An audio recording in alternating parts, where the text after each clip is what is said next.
many memory will get allocated or that many bytes it will have. That's correct. That's correct. That's correct. So that's an advantage of the len prefix, the data size and self-sized vectors, Yes. right? Yeah, that's right. And Suppose that further to that, then yeah, which we have covered the vector important vector functions which we have it. yeah, that's The right. So we discussed about the yeah, that's right. allocation of the yeah That's allocation right. how we allocate the memory and we can assign the default and then the different vector functions. Retrieve the values, right? So retrieve Yeah. the values from the vector. How do we Yes, sir. retrieve values Yes, from yes. the vector? Examples, yeah, for these all the vector types and how we retrieve the type values. Yes. That's correct. That's right. So, opposed to which, so we discussed about the vector function. So, in the vector functions, we discussed on the most commonly used vector functions like vector append, vector concat, vector sort, vector sum, product, or average,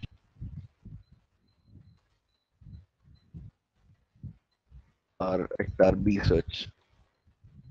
Search for an element inside the vector. The most commonly used or most frequently used vector, whether is the vector append. This vector append is very, very important. So this function is used in most of the places. So after this, so we discussed about yeah. After this, what else we Type, discussed? type, and type. That's correct. Type and metadata type definition. So before this type and metadata type definition, we discussed about the record as well. Right? So record and record vectors. Yes. So record, so vector, it's a collection of element of same data type. If it is a record, it is a collection of elements, collection of fields of different data type. We can have multiple fields of different data type. So it is a record. So for the record also we discussed on how do we initialize, how do we assign the values, and how do we retrieve values from a record. Suppose that we discuss the same thing for the record vector. So record vector is nothing but collection of records. So if it is record, it is one single record with multiple fields in it. If it is record vector, we can have multiple records. We can have more number of records stored in it. So the size of the vector, we can make use of fixed size, length prefix, data size, or self-sized vectors. For storing multiple records, we can make use of any of the vector types. Right. So after this, we discussed on the type and metadata type definition. What is this metadata type definition? What is this type or metadata type definition?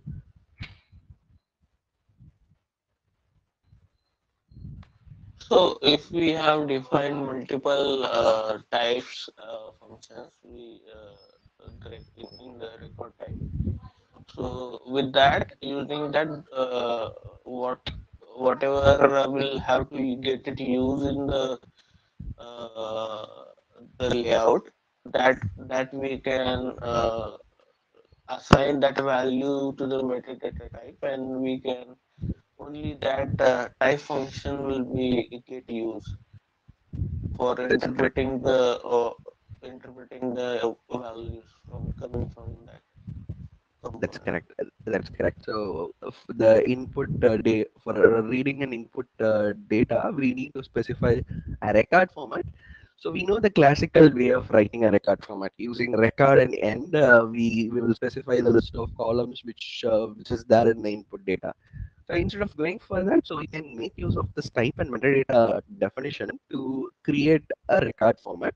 So using this type definition, we can create multiple types. We can create multiple types. We can define from which type it has to start traverse the input data.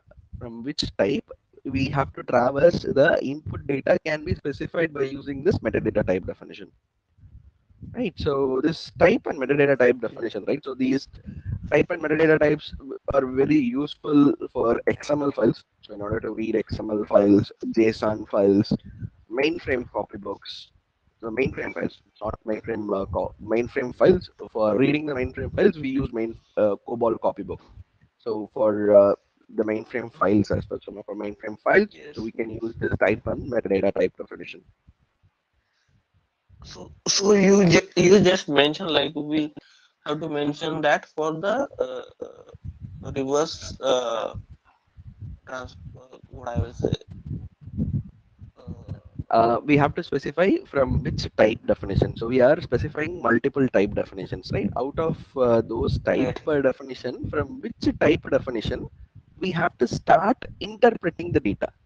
So I'll show you the last class No. one. Yeah. Yeah. But does it mean? Just give me a minute. Yeah, yeah, go ahead, please.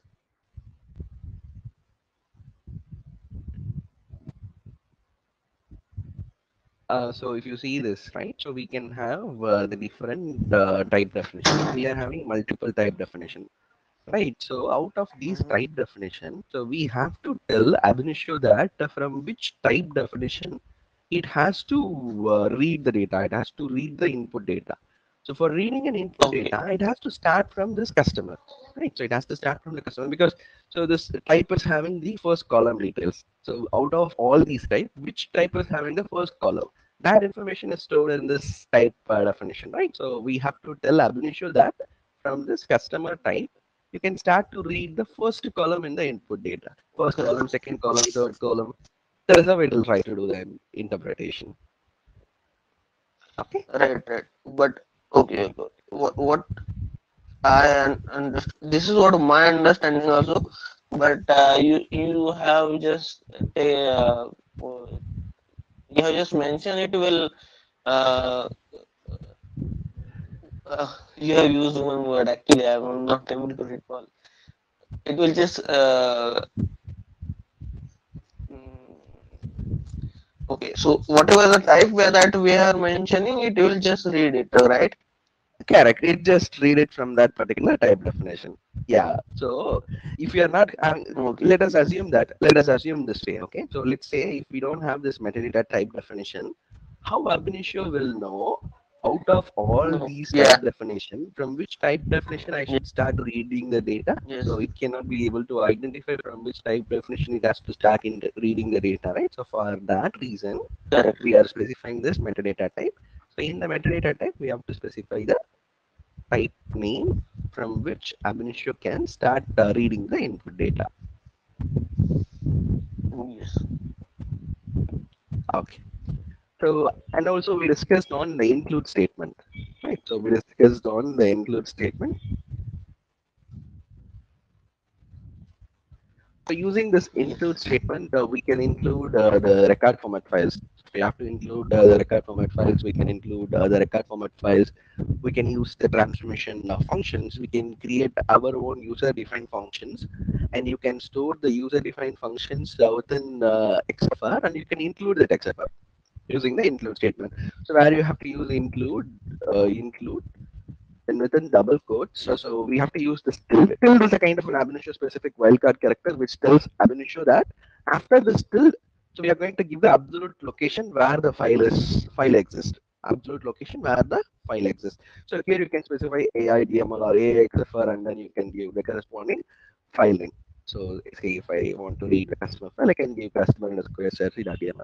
Say if it is a function, so we can give AXFR slash the corresponding function in which we have the user defined functions defined so that we can make use of those user defined functions anywhere in the code. Okay, that is an advantage of going for the include statement. Okay, Yes. so Yes. any questions and any of the topics that we discussed during the last class?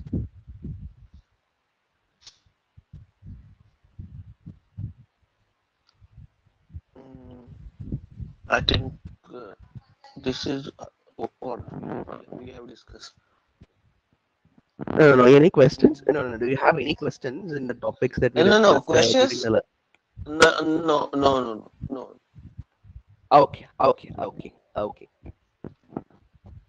Right. So today we'll start with the PDL and metaprogramming function. Okay. So we'll start with this PDL and metaprogramming. So in the next class, so we will have the hands-on session. Okay. So in the next class, we will have a hands-on session. So where we will discuss on whatever we discussed so far. Right. So we Okay, will discuss in the virtual machine. sure. Yes. Right. So and also we discussed about the roll-up for the denormalized operation. Right. So at a high level. We discussed on how we can use this rollup for denormalized operation. So if we have the normalized Accumulation. data, yeah, that's right, accumulation function. If you have the normalized data, how you can use the rollup component for doing the denormalized operation. So we will see. So we can use accumulation function in a template mode, but we need to understand what happens in an expanded mode, right? So expanded mode is having more control compared to the template mode. So in template mode, you can use the predefined functions, and if you want to do the filter, you can do the filter using the predefined function. But if you want to take the control, so you have to go to the expanded mode. So in the expanded mode, so if we are going to add elements to a vector, so we need to make use of the vector append function to add elements to a vector. So if it is a column vector, how we can do that? If it is a record vector, how we can add elements to the record vector? So all these things we will discuss as part of our virtual machine class. Okay,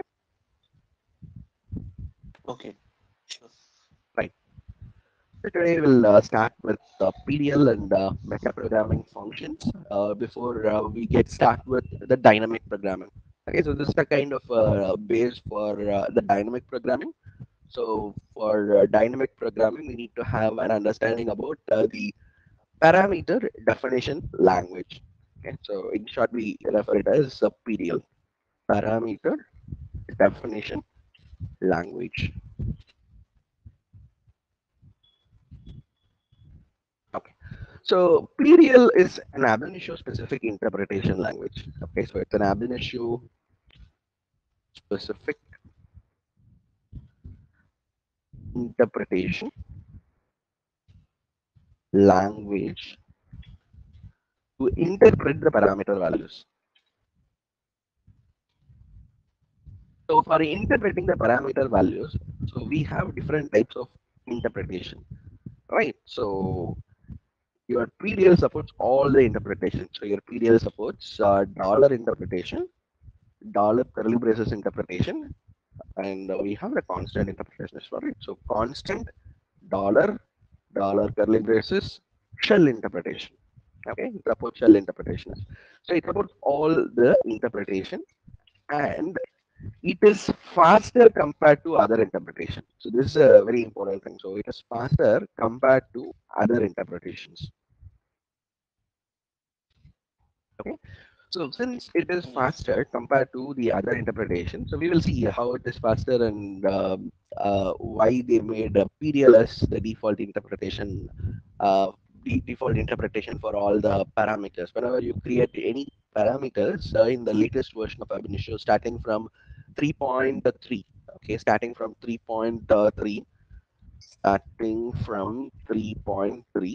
So whatever the parameters that we are creating in ab initio, the default interpretation is going to be PDL interpretation. The reason being, using the PDL interpretation, we can make use of all the other interpretation and it is faster. So that's the reason. So they made this PDL as a default interpretation.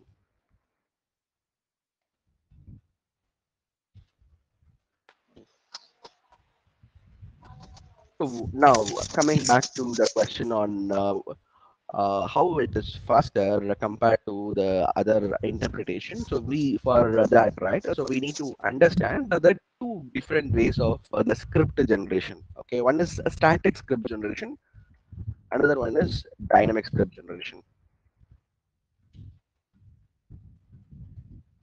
So this we refer it as static script or GD 1.13 compatible script generation.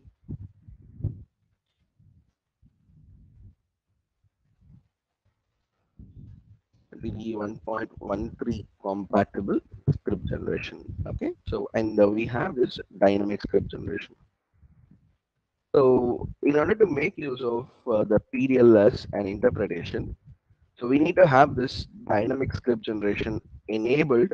Only then we can make use of the PDL as an interpretation. Okay, so this I'll tell from which version they introduce this dynamic script generation and what is the difference between the static and the dynamic script generation. So to start with, right? So till cooperating system 2.14, it is a static script generation. Starting from cooperating system version 2.15. So starting from cooperating system version 2.15, it is dynamic script generation. Okay, they introduced this dynamic script generation starting from 2.15. So, and as I said, right, so starting from 3.3, the default interpretation itself is PDL, and your script generation is dynamic by default. Okay, your script generation is dynamic by default. Dynamic script generation by default. But before 3.2, okay, so till 3.2, so what we have to do is, so we have to explicitly change the interpretation. We have to change the script generation. Okay, so you have an option to set the script generation. So where you have an option to select whether it is GD 1.13 compatible compatible generation or dynamic script generation. So you have to enable this script generation. Only after enabling this, we can make use of PDL. Okay, we can make use of PDL as an interpretation. Okay, so for making use of this PDL, we need to enable this dynamic script generation. So only then we can be able to make use of this PDL. So coming to the differences, right? The first difference that I would say is so if so, have you checked the script which is generated out of an Ab initio graph? So whenever you save an Ab initio graph, the corresponding deployed script will get generated, right? So have you looked into the deployed script and see what is the content in the deployed script? Yeah, yeah, means it will execute the project setup file and on the higher level I have just seen it and it will just execute the graph with our air sandbox run. That's correct. Perfect. But as That's and right. as and when the yeah That's right. So whenever it is running the graph, so I think first we will see this static script generation. So for the static script generation, so it will have all the ab initio commands within the script itself. Okay, ab initio commands to run the ab initio commands, ab initio commands to uh, ab initio commands for each components within the graph. So whenever if you check the static script generation, so you can see all the ab initio commands for reading from an input file, and you can see the reformat. So for the reformat, whatever the logic that you are writing in the graph, right? So you can be able to see the similar logic with the ab initio specific commands in the deployed script. Okay, so we will see the drawback here. Okay, so it is not it is the, we will see the drawback here. So but before that, right, so you can see everything within the static script itself. But if it is a dynamic script generation, so it is just a wrapper. Your deployed script is a wrapper. It's a wrapper to run ab initio graph. So you can see only the air sandbox run of the ab initio graph. The script to perform the component specific operations will get generated at the runtime. Okay, so it is just a wrapper to run the ab initio graph. So actual script will get generated only during the runtime. Actual script which gets script generated during the runtime. That's the first difference. So what is the drawback? What is the drawback of having all the ab initio component specific commands within the script? So what is the drawback in the static script generation? Why we are going for dynamic script generation?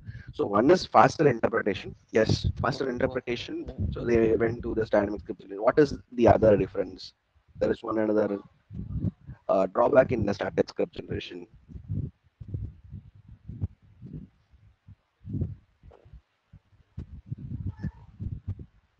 Drawback.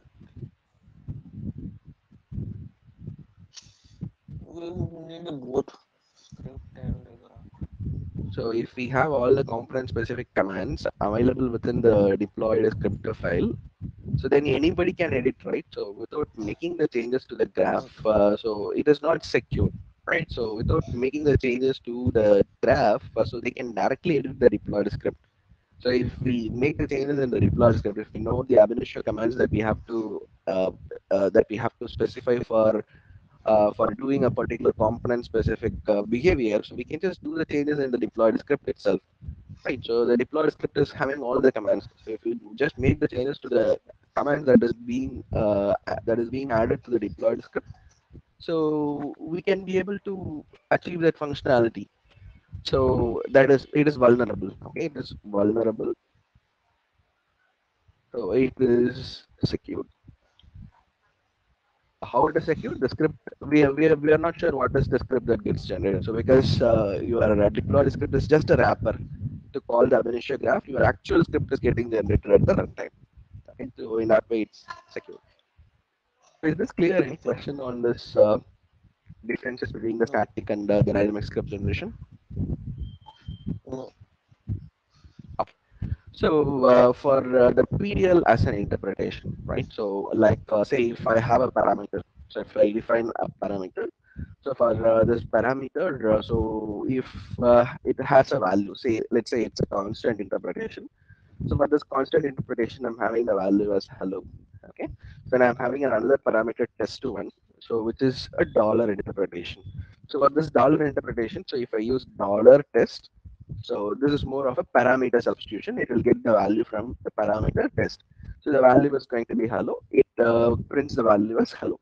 Right. So this is the use of this dollar substitution or dollar curly braces substitution. So if it is shell interpretation, right? So if it is shell interpretation, so we can execute Unix commands or shell scripts, and we can get the results and store the results to the parameter, right? So we can just say date of plus percentage y percentage m percentage d. When I give it like this, so this will get you the date value. Say date value is 2023 0114. So we can execute the Unix commands, or you can run the shell scripts also. Okay, you can run the shell scripts, and you need to get the results, and you can store the results to a variable using the shell interpretation. So like this, the speedl is one of the interpretation. Okay, so when you give test three, and if you give the interpretation as PDL, so for the PDL interpretation, so we can use the dollar interpretation as well, right? So if I just give dollar test, so it gets the value of the parameter test, and it will give you the value. And if you want to use the shell interpretation, so we can just make use of the same Unix command. We have to enclose it within dollar open parenthesis and closing parenthesis. We have to enclose it within dollar open parenthesis and closing parenthesis for executing the Unix commands. Okay. So we will see the applications. Okay, we'll see the applications of PDL. Okay, so applications of PDL. So we can use the parameter interpretation language for dynamic programming. So we will see about this dynamic programming in detail. Okay, so dynamic programming is, so we are going to write a code. We are going to write a code write a code.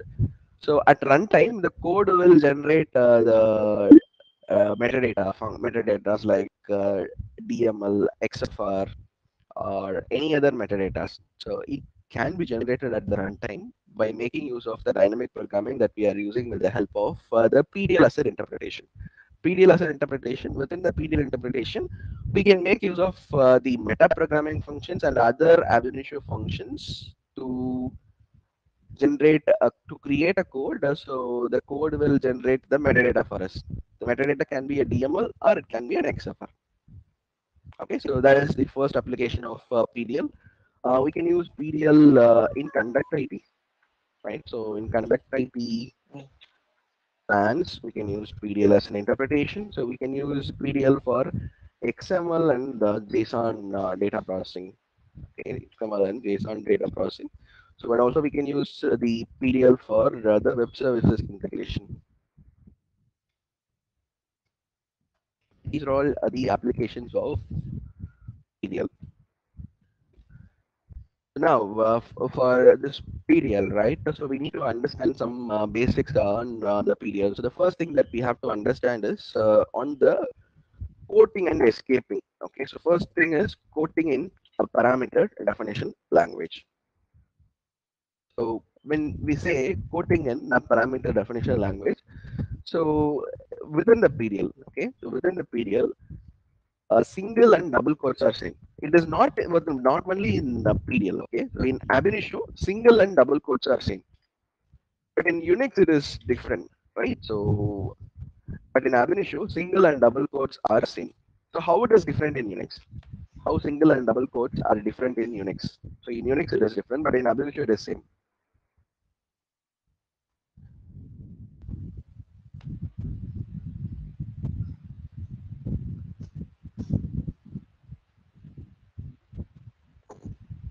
How it is different in For Unix? a, How this?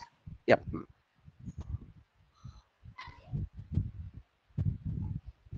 I think for a particular function like date, we before that we are just inputting that with the single. Okay, so let's take one example. Okay, so let's say I have a variable. Okay, I have a shell variable which is having a value as 100. So if I use echo value of dollar $a within single quotes, and if I use echo within double quotes value of dollar $a. So what is the result of the first echo statement and what is the result of the second echo statement?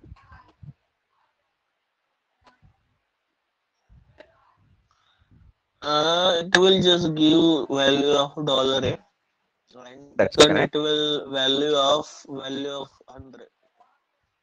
That's right.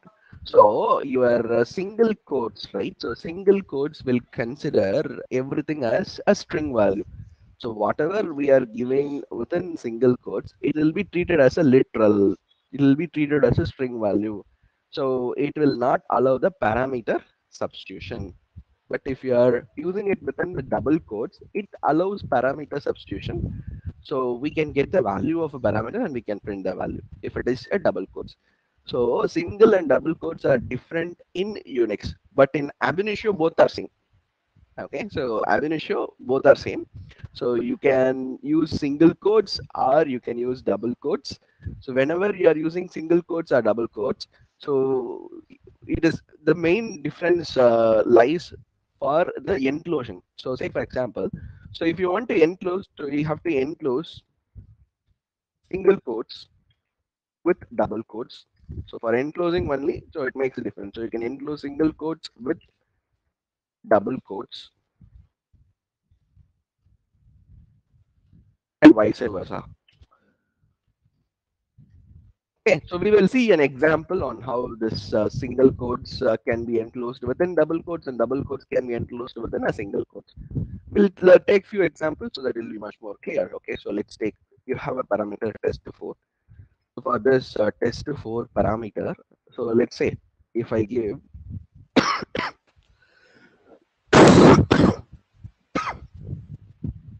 dollar, okay, if I give it like this, dollar within single quotes,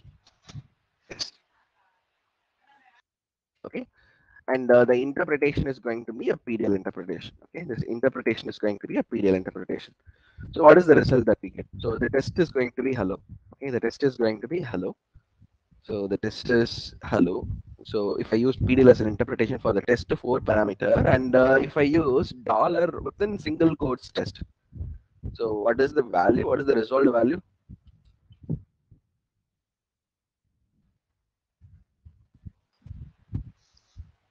I think it's a test only.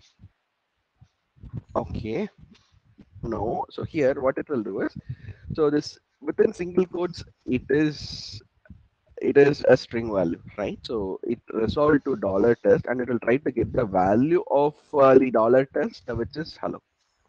So when you are using the single quotes here, this is very important. So the single quotes, if you are using the single quotes after the dollar, okay, if you are using the single quotes after the dollar, so then it will consider that as a string value. Whatever it is enclosed within single quotes, it considers as a string value, and it will just append it with dollar. So this dollar test is nothing but hello. So it will get the value of the test parameter, and it will print it as hello.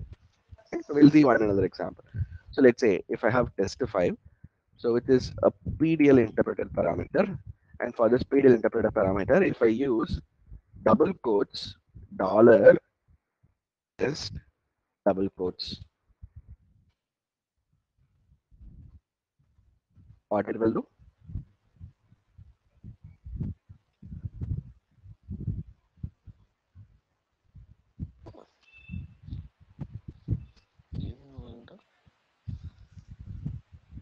So now this will treat as a string, as you said. Uh, it treat as a string, But but we but have the but in parameters. in the in the in the double Yeah, quotes we are getting hello.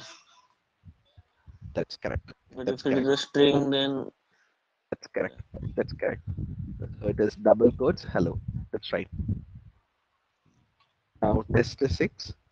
You have a PDL interpreted parameter. So for this PDL interpreted parameter, so let's say you have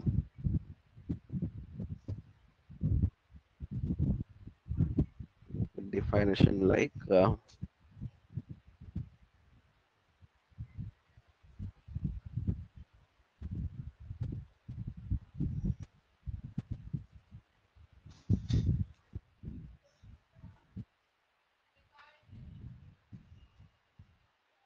single quotes. We have good, double quotes, day, double quotes, and single quotes. What is the value that we get? mm, For differentiation, I'll use good. different colors. So here it is green color, and within this you have a double quotes. We'll get good. Yeah, that's right. So good. So good And how about this one? and the We will, so the yeah, double quotes yeah. day. We will have this double quotes day. The reason is, so we need this double quotes.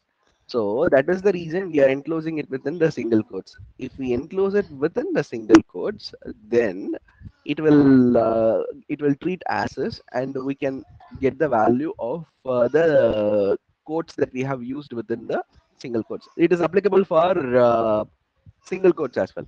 So you can do the vice versa also. So if I have double quotes, good single quotes day, you will have good single quotes day, single quotes day, single quotes. Okay, so for enclosing double quotes, so we can make use of Okay. single quotes, and for enclosing single quotes, we can use the double quotes. Okay. Right. So now moving on to the next, so we will see about escaping in PDL. So escaping is more about we can escape the meaning of wild card characters. The dollar is a wild card character, right? So the dollar is a wild card character. So when you say dollar, so this dollar corresponds to, it has to get the value from a parameter, right? So it has to get the value from a parameter.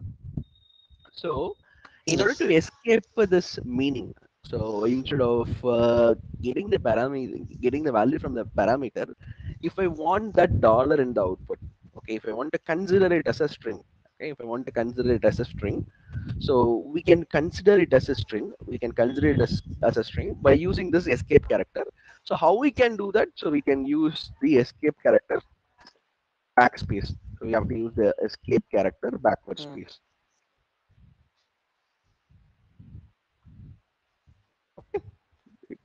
backward space, not forward space, it is backward space. We will see examples for escaping in PDL. So let's say you have test7 parameter, which is a PDL interpreted parameter. For this PDL interpreted parameter, so say if I use backward slash dollar test, so what will I get?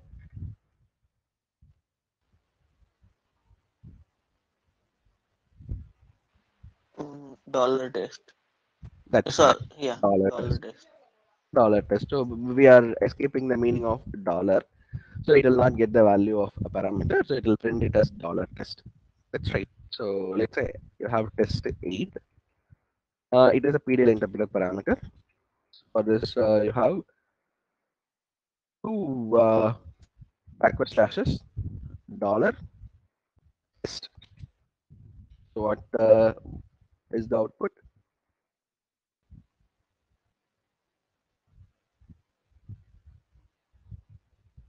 This case we will this will not be a escape character. We can escape the We can backward first space with first another first backspace will come. First backspace will correct, come, and correct. the yeah, and then the Value, dollar. correct, value of this dollar test, because so here we are using a backward slash to escape the other backward slash. So here this Yes. backward slash is used to escape this backward slash. So that's the reason you are getting this backward slash, and your dollar test is as is. It will try to get the value of the test, so which is going to be hello. Now you have a test9 parameter. So this test9 parameter is a PDL interpret parameter. So if I have three backward slashes dollar test,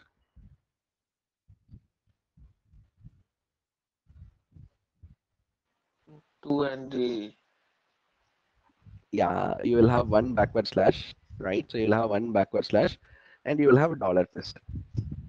So this first backward slash is to escape this backward slash, and the second backward slash is to escape this dollar. Second backward slash is to escape the dollar. Second backward slash is to escape this dollar. So you will not get it will not interpret the value of the test. It will consider this dollar as a string. So you will get dollar test. Clear? okay, just a minute. I'm just going Yeah, to yeah, check. yeah. One Yeah, second. check it. Yeah, check it. Yeah, please.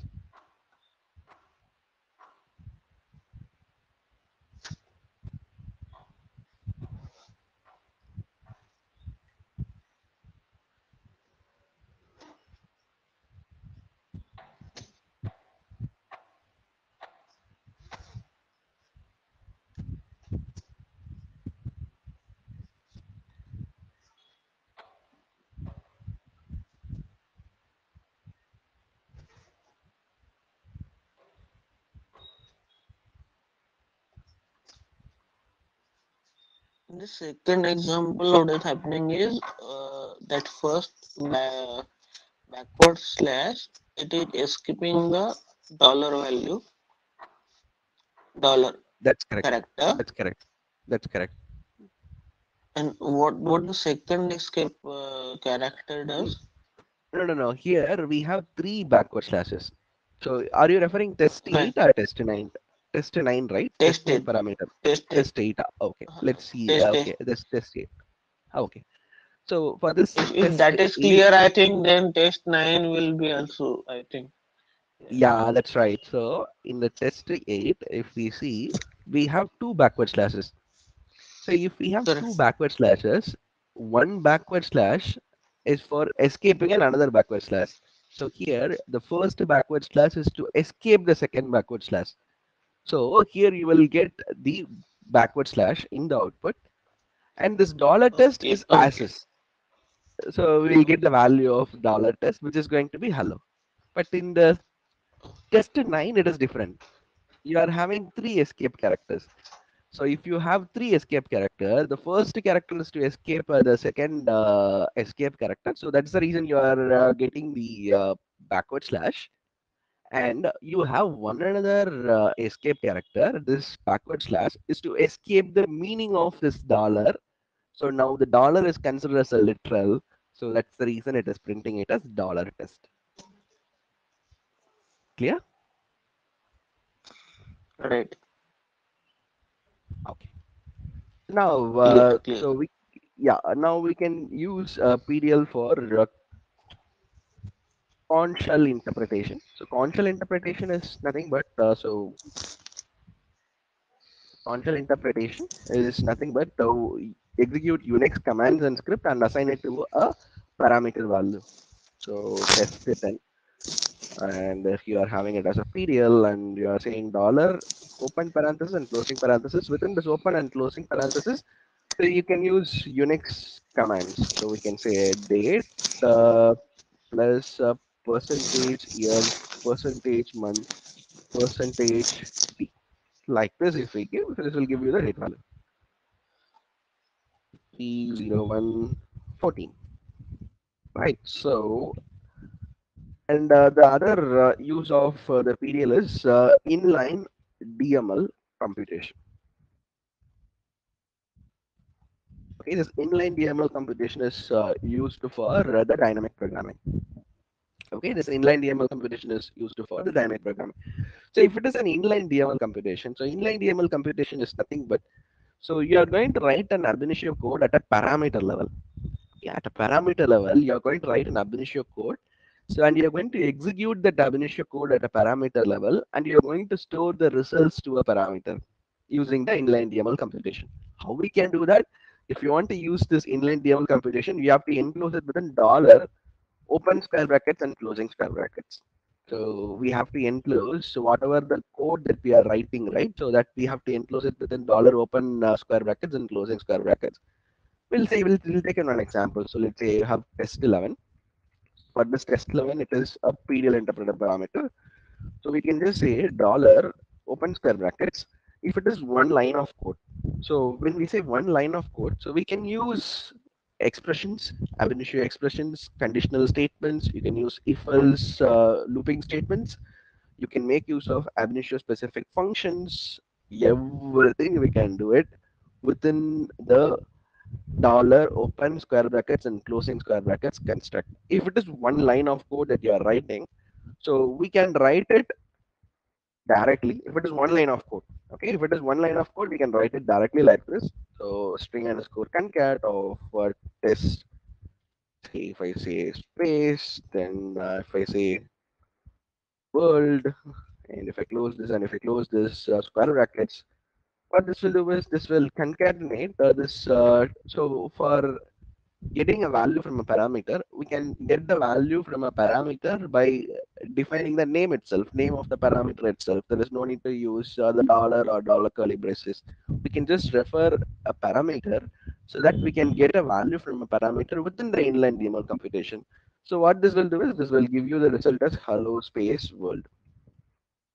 So this is one line of code. So if you want to write the code in multiple lines, okay, if you want to write the code in multiple lines, we can do that as well. So if it is more than one line, so we have to enclose it within a block statement. So for enclosing a set of statements, we have a block statement in Ab initio, which is we have to enclose it within begin and end. Okay, you have to enclose it within begin and end statement. Within this begin and end statement, you need to write the logic. So you can create variables. You can, if you want, you can create variables. You can make use of expressions. You can do you can make use of conditional statements, looping statements, whatever you want to use. We can use it within this block statement. At the end, we have to assign the results. So in order to assign the results to a parameter, so we have a keyword called result. For this result keyword, so we have to specify the final value. We have to give the final value at the end of the computation. Whatever be the final value, we have to give that final value to this result. So the same example, so I'm just showing it how we can write it in multiple lines. So here we are going to create a variable. Okay, so let's say the variable is equal to v underscore str, so which is equal to world terminated with semicolon. Then you're going to have the result is going to have string underscore concat of, so we can use test, comma space, so comma b underscore string. So this terminate with semicolon. So and this will also will give you the result as hello world. So is this clear? Any question on this inline DML computation?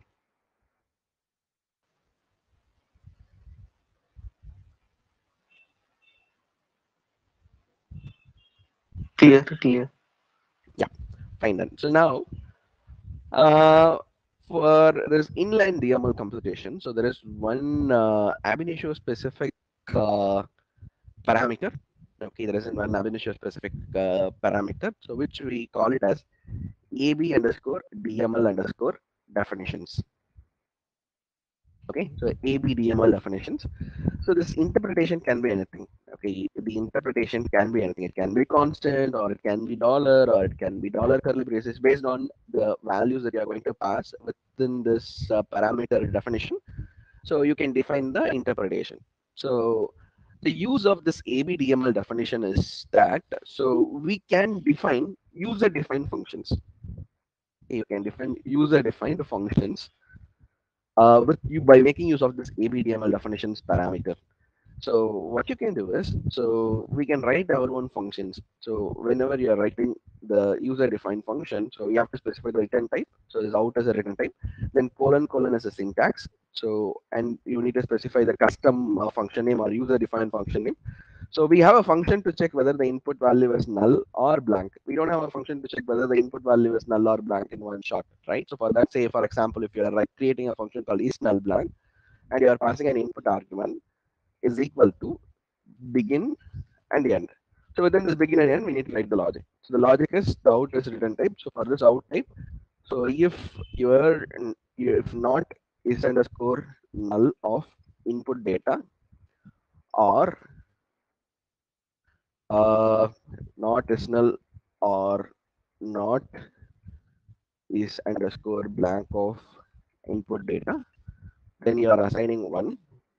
Else, okay, so if it is not is null or blank, then it is zero. So if it is null, I think we'll do it in reverse. So if it is null or blank, if it is null or blank, then it is one. Otherwise, it has to be zero. Terminate with semicolon.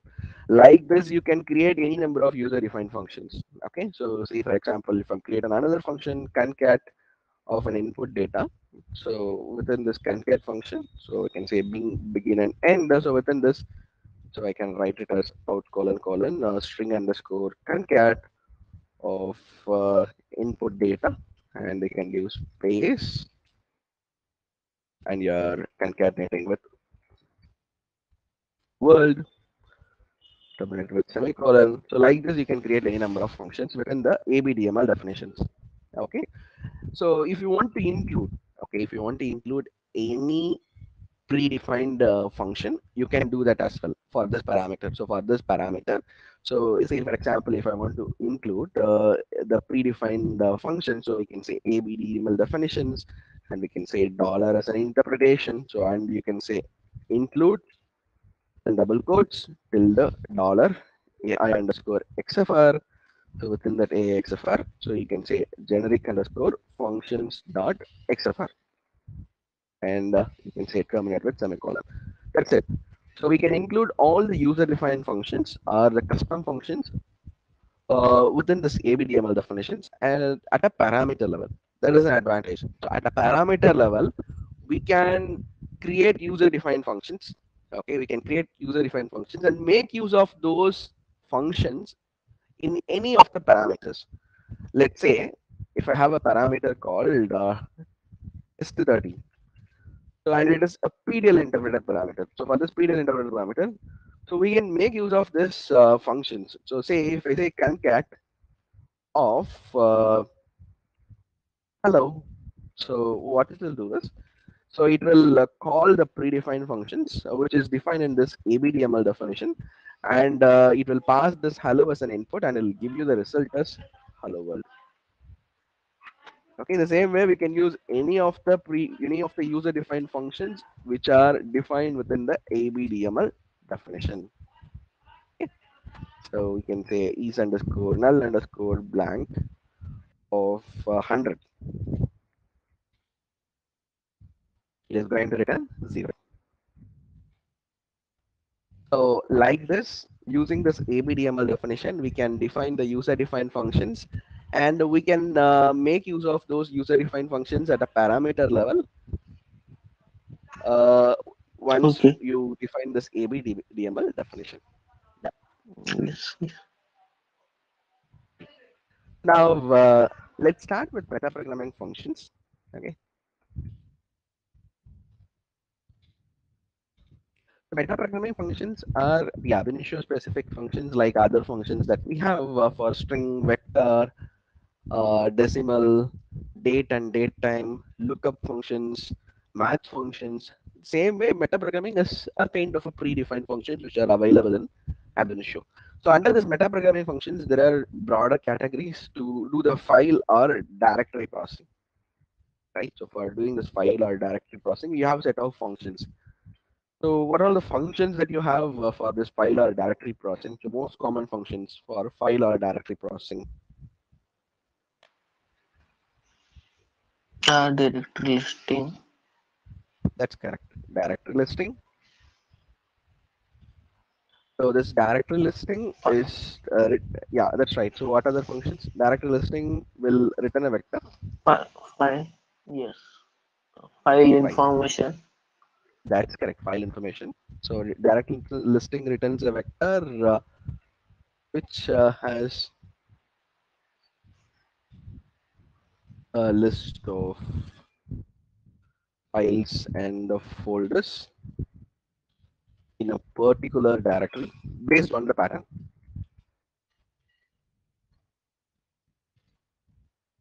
So if you need to get only the files, can we get only the files? If I say directory underscore listing of, I can give direct listing of dollar AI underscore serial. And I'm going to look for a pattern star customer star.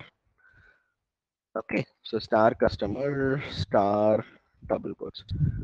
So this will return a vector. So this vector can have a directory also, right? So if there is a folder called customer one, so it will give you the customer one as well. And also along with the files, it will give you all the patterns which matching all the files and directories which matches this pattern, right? So customer.dat. So you have this customer1.dat along with the directory. It will give you the directory as well. So if you want to get only the file, so is there any provision to get only the files? So if I want to get only the customer1.dat instead of getting all, I want to get only the customer.dat. So can we get that? That we can use the vector 0102. But is there any Yeah, but other that is more function of static. available? I'm not aware. Yeah, in direct listing we Item. have correct. That's right. Items underscore type. That's right. Items underscore type is equal to you have to say file. So if you say it as file, then you will have only the file. So you'll not have the directories.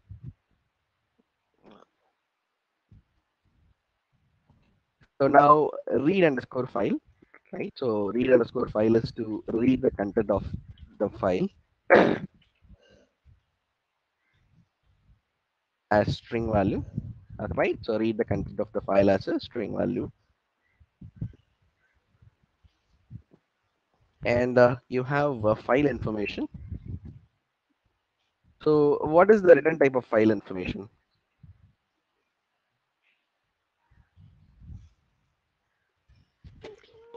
It's also vector return type. So here it is Uh, a record.